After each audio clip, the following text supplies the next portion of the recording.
Hey, hope you've been well. I got two stories for you that I think you'll find interesting. The first story is about a twin who did not go to his brother's wedding, and the other story is a petty revenge story about bullying. So, let's get started. Story 1. Am I the donkey for not going to my twin's wedding? I, 24 male, have an identical twin. We're not close, but I thought we had basic mutual respect. That belief was tested. I grew up in a traditional southern town and only began coming out in college, about 5 years ago. It's been slow, especially with family, but since moving to DC in 2023 for school/work, I felt more comfortable living authentically. After moving, I met my boyfriend, 26 male, and we've been together 2 years. Over time, I've introduced him to friends and family when I felt safe. Cut to November 2024. I was home for the holidays and told my twin and his fiancée about my boyfriend. They seemed happy for me. While staying with them, wedding details arose, and they asked if I'd be bringing a date. I said yes, my boyfriend. My twin had gone to bed, but his fiancée said, "While there are pros and cons, it's up to you if you want to bring him." That felt like a green light. My twin constantly deferred to her on decisions, so I didn't think I needed to double check. 5 months passed. My boyfriend and I had spent $1,300 on travel, flights, hotel, etc. 3 weeks before the wedding, I mentioned on a call with my brother that we were all set. His tone shifted. "Oh, is boyfriend actually coming?" I reminded him of the convo with his fiancée. He said she never gave me permission and accused me of making it up, then said, "We can't allow your boyfriend to come. We worry how dad's side will react." I offered to call dad on the spot. He dodged, saying he'd check with his fiancée, despite just saying it was his decision. An hour later, no change. I was still invited, alone, still expected to buy a groomsman matched suiting even though I wasn't in the party, and show up smiling. That's when I snapped. I asked, "If I didn't invite your fiancé to my wedding, would you still come?" He couldn't answer and ended the call after some harsh words. Trying to make things right, I came out to my dad, which I feared for years, to explain the situation. He was surprisingly indifferent and even said uninviting my boyfriend was extreme. He offered to talk to my extended family. I thought I was removing the main obstacle. Weeks later, my twin called again. He now claimed our friends would be weirded out, so the excuse shifted. I said, "If my boyfriend's not invited, I'm not coming." He didn't budge. Here's the kicker. Days later, my dad told me the fiancée admitted she did give me permission, but changed her mind when she remembered who would be there. She denied this to my twin. Also, one of her bridesmaids is openly gay and brought her girlfriend, but according to the fiancée, she's not a part of the family, so it's different. So I didn't go. I'm still wondering if I made the wrong call. My absence was noticed. I got texts asking where I was. My mom had to explain it repeatedly, so instead of avoiding attention, my absence became the story. My relationship with my twin is dead, and some family ties now feel fragile. Part of me wonders, should I have sucked it up and gone solo, just to preserve bonds that shaped my early life? So, am I the donkey for skipping the wedding? Comment 1. You came out to your dad, got gaslit by your twin, got lied to by the fiancé, and still tried to make peace. You did more than enough. They chose drama, not you. Comment 2.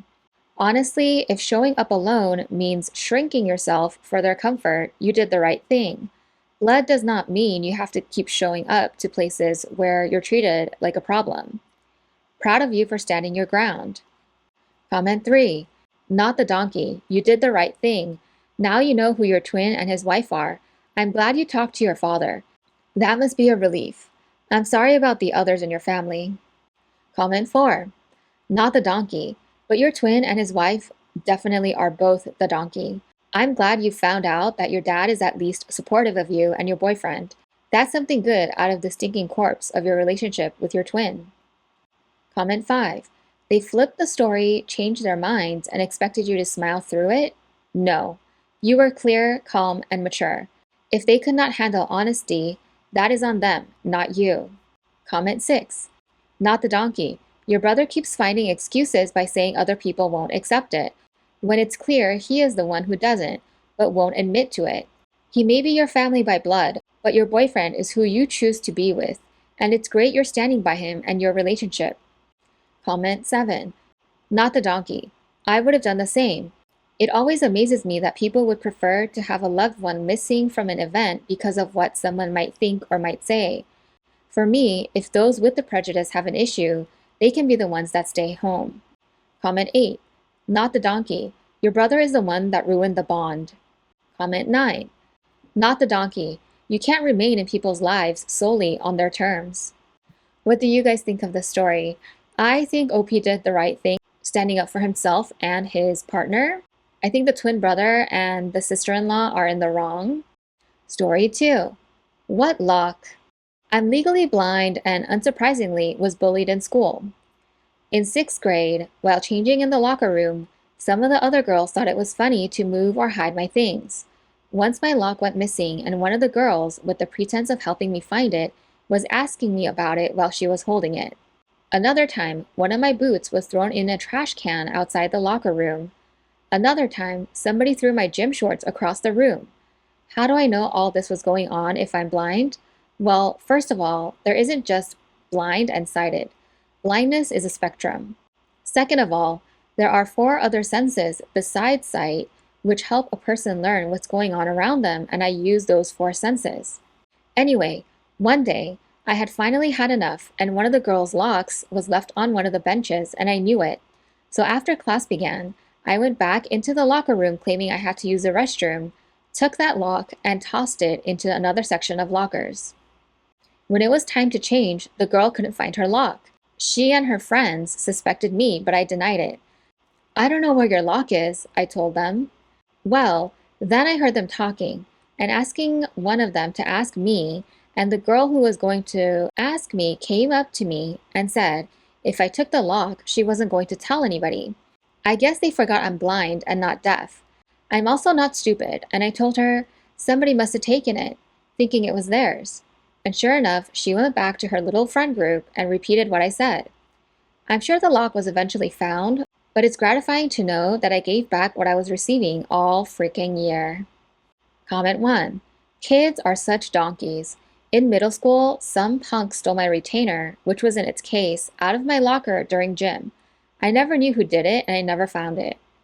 No one believed me because who would steal a retainer? My parents didn't even believe me and were pissed that they had to pay for another one. Comment 2. Kids really suck, especially when they are in groups. Comment 3. Should have said, I didn't see your lock. Comment 4. The worst is when you're being bullied and your own parents don't believe you. It just makes the effects of the bullying so much worse when you're not heard as a child. Comment 5. Shame it didn't end up shackled to the back of the bleachers. Comment 6. I would have gotten my own locks and put it on their lockers. Then, if you were asked about it, reply with, what locks? I don't see any locks. Comment 7. As someone who was bullied as a kid, this is a reminder that kids can be such donkeys. Good game you played. Comment 8. You didn't just toss a lock. You tossed a whole year of bullying right back at them with precision. Legendary. So what do you guys think about this petty revenge story? I think this was good petty revenge. The bullies got a taste of their own medicine. Thank you for tuning in, and I will see you next time. Bye!